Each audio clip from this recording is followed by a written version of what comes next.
આણંદની વાત કરવામાં આવે તો શહેરની આઈપી પટેલ ગર્લ્સ હાઈસ્કૂલમાં શિક્ષિકા દ્વારા અભ્યાસક્રમના મૂંઝવતા પ્રશ્નોના સોલ્યુશન માટે જતા વિદ્યાર્થીઓનું ક્લાસમાં જાહેરમાં અપમાન કરી તેમજ પ્રશ્નોનું સોલ્યુશન નહીં કરાવી ગમે તેમ વર્તન કરતા હોવાનું તેમજ શાળામાં ઇતર પ્રવૃત્તિઓમાં ભાગ લેતા પણ રોકવામાં આવતા હોવાના આક્ષેપ સાથે શાળામાં વિદ્યાર્થીઓએ અને વાલીઓએ હોબાળો કર્યો તેમજ શાળાના ટ્રસ્ટી મંડળના સેક્રેટરીને વિદ્યાર્થીઓ દ્વારા લેખિત રજૂઆત પણ કરવામાં આવી હતી।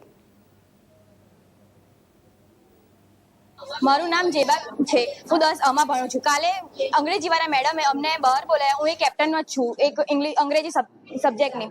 એમણે મને બહાર બોલાયા। અમે 15 છોકરીઓ હતી, 12 થી 15 છોકરીઓ હતી। એમણે બહાર બોલાયા અને અમને આવું લખવાનું કીધું કે હું એક પણ ક્લાસ આવી ન હોય, એવું જે બી હોય તમારા મનમાં એ બધું અંદર, એટલે એક જાતનો અનુભવ લખવાનું કીધો હતો। તે અમે લખ્યો અને સહી કરવાનું કીધું અને અમને એવું કીધું, અમે રીઝન પૂછ્યું કે રીઝન શું છે, કેમ લખાવે છે, તો એમણે એવું કીધું કે હું રીઝન અભી કહીશ ને હું તમને પછી રીઝન કહું છું, અને એમણે કંઈ અમને કીધું નહીં। અને પછી અમને છેલ્લી બેન્ચ પર બેહાડીને અમને બધું આ લખાવવામાં આવ્યું અને ત્યારબાદ એમણે કંઈ કીધું નહીં અને પછી બેલ પડી ગયો તો અમને બહાર કાઢી મેલ્યા અને પછી કહી દીધું કે જે બી હશે હું કાલ પરમ દિવસ તમને કહી દઈશ અને બધા જોડે સહી કરાવડાવી છે। અમને આ મેડમ જોઈતા હતા નહીં, તે મેડમ છે ને અમને જર હોય ત્યારે બીવડાવે છે, ગભરા અને અમને આખા ક્લાસ વચ્ચે બેઇજ્જત કરે છે। એ મેડમ અમને સસ્પેન્ડ કરાવો, એ મેડમ અમને જોઈતા નથી। મારું નામ વહરા અમરીન રમઝાન છે, હું 10 ભણું છું। કાલે અમારા ક્લાસમાં છેલ્લા લેક્ચરમાં અંગ્રેજીના ટીચર આવ્યા અને બધી છોકરીઓને બહાર લઈ ગયા અને પછી એ લોકો જો એવું કીધું કે હું મારો અનુભવ લખો, હું કેવું ભણાવું છું એ લખો અને કે મારા બધા ક્લાસ અટેન્ડ હોય છે કે નહીં। પછી એક કાગળમાં બધું લખાયું અને કોઈને વાંચવા પણ ન દીધું અને બધાની સહી કરાઈ અને અમને બહુ ધમકાવે છે અને કંઈ પણ કહીએ તો ઓરલના માર્ક્સની જ વાત કરે છે અને ચોપડો બી ના લાવ્યા હોય તો એવું કહે છે કે ઓરલના માર્ક્સ નહીં મળે, આ મેડમને સસ્પેન્ડ કરાવી દો।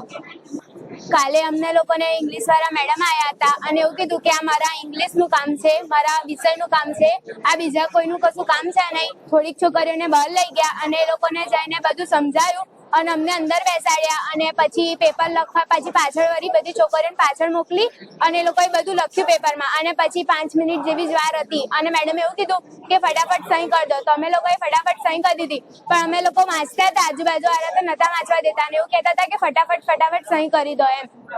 ત્યાં સુધી તો પછી સ્કૂલ બી છૂટી ગઈ અને પછી અમારા જોડે જે ધીરે ધીરે હંગાત જ અમારી નીચે ઉતર્યા અને એવી રીતે અમને કોઈને પણ વાંચવા ના દીધું। એટલે અમારે આ મેડમ જોતા નહીં અને કેટલા વર્ષથી કેટલા બધાએ બી અમને કીધું છે કે આ મેડમ બહુ બીવે છે ને આમથી આ મેડમથી બધા ટોટલી બધા જ જણ બીવે છે। એમની આગળ કશું આપણને ના આવડે તો બી એમને કશું કહી ના શકીએ, આપણને કોઈ ક્વેશ્ચન હોય તો બી આપણે એમને પૂછી ના શકીએ કેમ કે બધાએ મેડમથી બીવે છે અને કોઈ બી પ્રવૃત્તિમાં એ અમને ભાગ નથી લેવા દેતા અને એવું કહે છે કે તમારે બીજા કોઈ મેડમ સર એવું કહે કે તમારે નહીં રમવાનું, ખોખો રમવા કે કંઈક જાય બધી છોકરીઓ તો એવું કહે છે કે મારા પીરિયડમાં તમારે કઈ જવાનું નહીં, અહીં જ રહેવાનું। અમે કોઈ બી કશું કહીએ તો કોઈ કશું વાતચીત કરીએ કે પૂછીએ એમને તો બધાને સામે ખખડાઈ નાખે છે અને બેઇજ્જત કરી દે છે અને અમને આ મેડમ જોતા નહીં અને સેક્રેટરી તરીકે 2010 થી કાર્ય કરું છું। આજે જે હોબાળો થયો છે શા માટે થયો? આજે મને પ્રિન્સિપાલને ફોન કરીને જણાવ્યું કે ગઈકાલે સંગીતાબેન મેકવાન કરીને જે અહીંયા ટીચર છે એમણે બધા વિદ્યાર્થીઓ પાસે કંઈક કાગળમાં કશું લખાઈ અને બધાની સહીઓ કરી છે। એ બાળકોએ ઘેર જઈને એમના વાલીઓને વાત કરી હશે એટલે બધા વાલીઓએ કાગળ જોવા માટે અહીં આવ્યા અને કંઈક એમને પ્રિન્સિપાલને પૂછવા માંડ્યા કે ભાઈ કાલે અમારા વાલીઓ બાળકોને શેમાં સહી કરાઈ છે।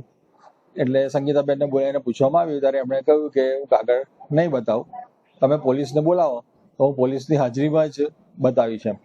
પછી બેને પોલીસ સ્ટેશનમાં ફોન કરીને પોલીસ અધિકારીને બોલાવ્યા, એમની હાજરીમાં કાગળ બતાવ્યો, કાગળ વાંચ્યો અને એમાં એમણે એમના જે તરફી બધા એ હોય કે હું બહુ સારું ભણાવું છું આમ તેમ અને બધું બાળકોને જોડે સહીઓ કરાવી દીધી।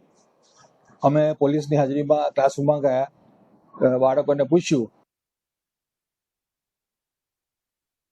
અને બહુ તકલીફોથી નોકરી પર આવું છું અને કામગીરી કરું છું। આજે તમે બધા આવ્યા મીડિયા વાળા, એ મારા માટે તો કદાચ ભગવાનના આશીર્વાદ જેવા છો કે મને સપોર્ટ કરવા જ આવ્યા છો એવું મને લાગે છે। કદાચ આ વ્યક્તિ મને તો નથી જ કાઢતી પણ વોલેસ ક્રિશ્ચિયન એમના મંડળ એમના મંડળના તમામ સભ્યો, આચાર્યબેન હાલના ભૂતકાળના બદલાઈ ગયેલા તમામ આચાર્યો કે જેમણે મારી સર્વિસ બુક બદલી કાઢી છે, મારા પગાર મને 134 દિવસની મારી રજાઓને બધી મારી રજાઓને મેડિકલ લીવમાં કન્વર્ટ કરી દીધી છે અને એવા તો ઘણા